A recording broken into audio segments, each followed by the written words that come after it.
Election commission نے لوک سبھا انتخابات سے قبل انتخابی مشینری کی غیر جانبداری کو یقینی بنانے کی سمت میں ایک اہم قدم میں 6 ریاستوں کی ہوم سیکریٹریز کو تبدیل کرنے کا حکم دیا ہے۔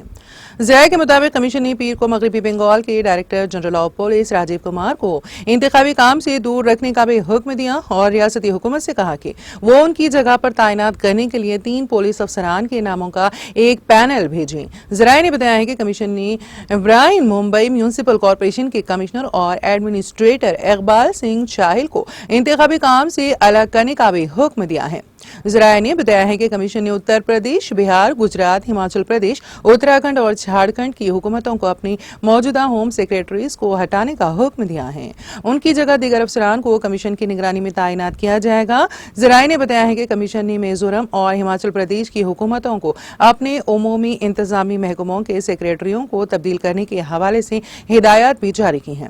کمیشن نے مغربی بنگال حکومت کو حکم دیا ہے کہ director general of police Rajiv Kumar کو ان کی موجودہ چارج سے ہٹا کر انہیں غیر انتخابی کام پر تعینات کیا جائے۔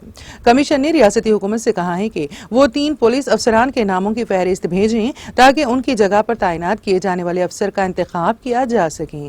ریاستی حکومت کو اس سلسلے میں کارروائی مکمل کرنے کے لیے آج شام 5 بجے تک کا وقت دیا گیا ہے۔